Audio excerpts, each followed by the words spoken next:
I am not a mechanic. If in doubt, use a proper qualified mechanic.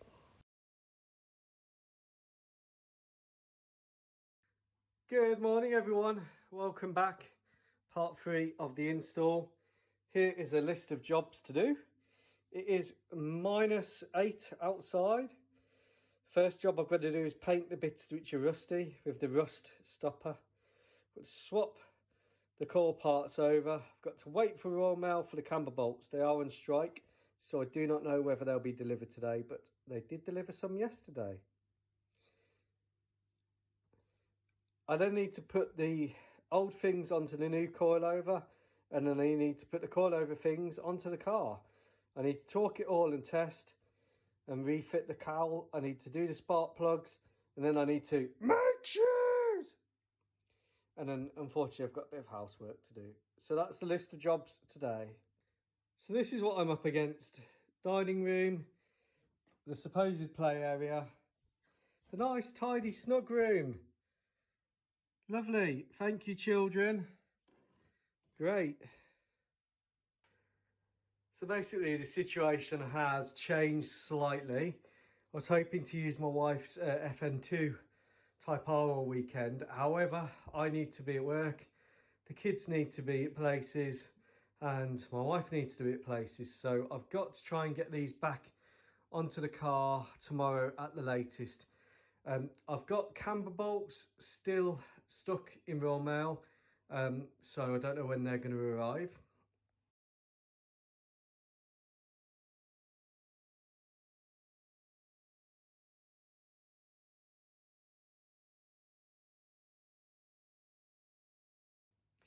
And these spring tops don't look too bad, but the rest of the suspension does look pretty rusty.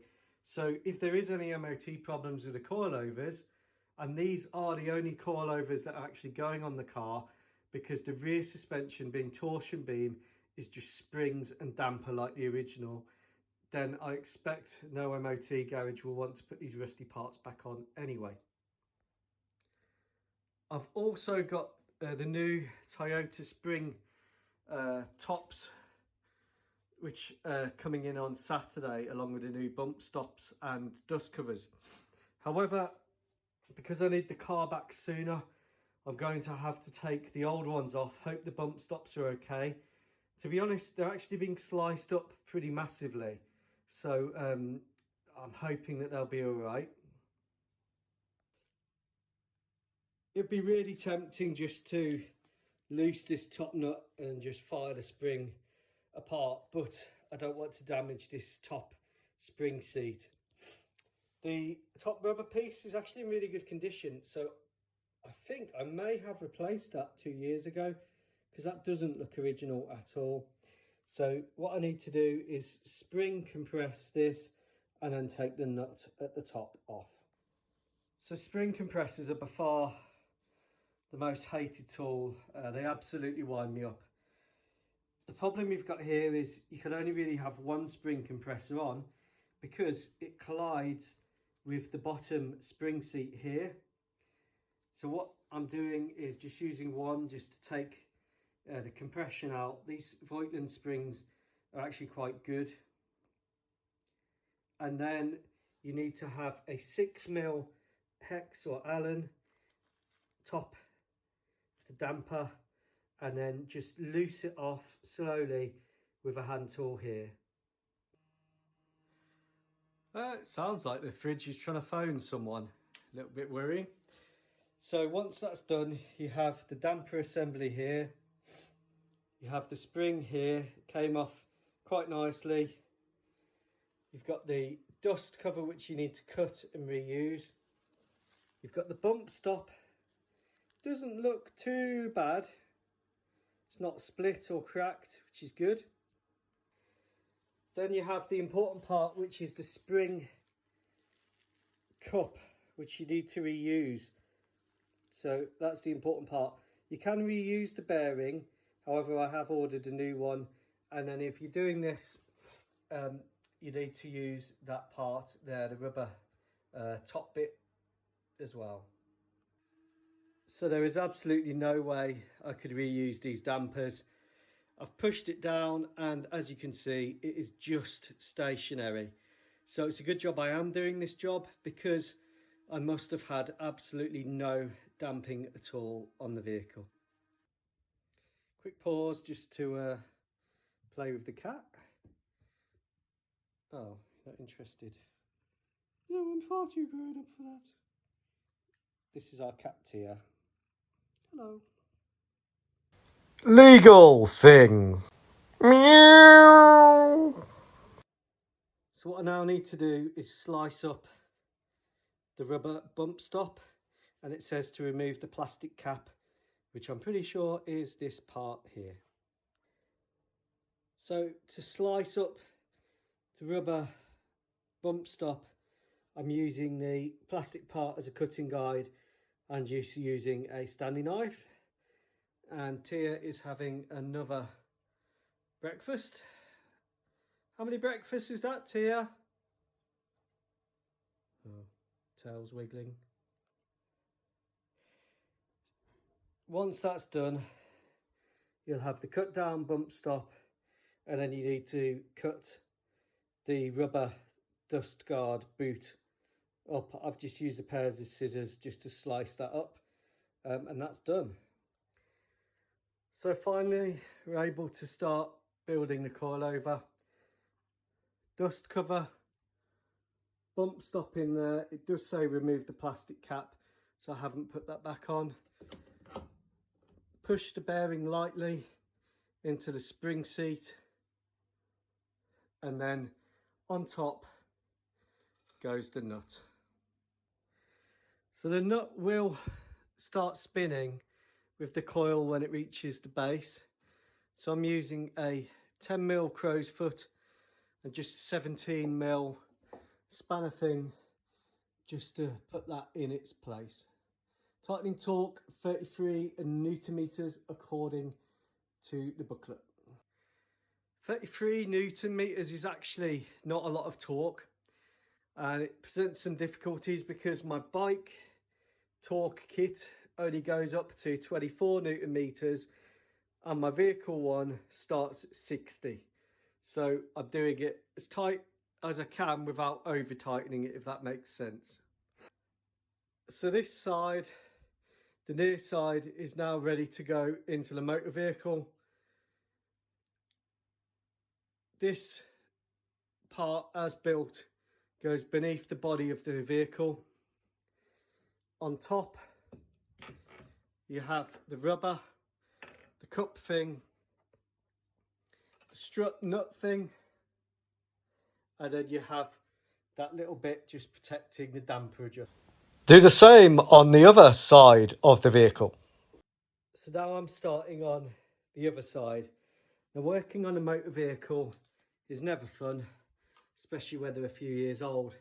Basically what's happened here is, and this is the reason why I tell you to take off the cowl, because when I've tried to do suspension previously, I've actually rounded out the Allen head slightly. So I got an hammer and I tapped the Allen socket in there, and this I'd probably over torqued in the past, and this is why when you do these jobs it's best to follow the manufacturer's instructions to take the cowl off, because what I've been trying to do here when it was on the car has led to that being rounded off. So a breaker bar with a crow's foot adjustment 17mm enabled me to loose this, and now I should be able to turn it with the socket thing and take it off. So I'm going to tell you why I really don't like spring compressors and why they really wind me up. So you've got your motor vehicle, you've got a really nice new set of lowering springs. You put this spring compressor on, one juts out so you can't use it properly because of the strut mount, goes off at daft angles, makes the spring really hard to install. So that's point one. Point two, got these lovely new springs. You take them up, You put tape over them to look after them when you're using the install. You put tape on here. The tape slides off, slides out the way, and then you get really nasty paint scuffs, paint removal on your brand new lowering springs. So if I ever do lowering springs again, which I don't intend to do, I will get one of those strut towers and I will use that, or I'll use a really expensive McPherson strut type spring compressor to do the same job. On the coilovers, it's a different story. You don't have to compress these. You don't have to fiddle around with those horrid spring compressors. Now, I was hoping to adjust the ride height before I put them on the vehicle. However, I cannot get this collar to budge. Basically, I need to put it in a vise, which could scuff the paint. So I'm going to have to do the ride height when it's on the vehicle. Correct me if I'm wrong, this is your ride height setting piece.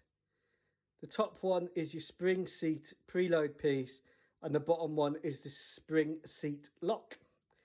The only one I want to move for the ride height is this one. I don't want to touch these ones because Tein have set them to the required preload. And just to show you what I mean, these springs are 2 years old. As you can see, the spring compressor cut into the lovely paint here. I had to touch it up with some hammerite, and here it doesn't look great. And what will happen is over time that will allow rusting, and you don't want that in the springs. That was the whole reason why I was doing the lowering springs in the first place, because the springs had rusted. Again, you need to chop the bump stop to slice it up. The plastic collar is a really good guide.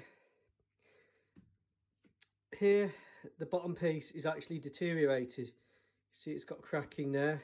And that's the bit that you don't need with the Tein kit. What this all means is that basically I've ordered £200 of Toyota special order parts, which you actually don't need. Whoops. Massive fail. So for the benefit of the tape, I have vacuumed the floor. Yes, I did use the kitchen sink to wash a few car parts, but I will clean that up. So, bump stop, dust cover, press the bearing bit into the spring cup, pop that on there, and then put your nut on the top and tighten that down. So once you've torqued that down as best you can, in my case, you have offside, near side, coilover towers. I'm now going to paint over a bit of rust with the Genelite rust converter on the subframe. It's minus 250 degrees outside, so wish me luck.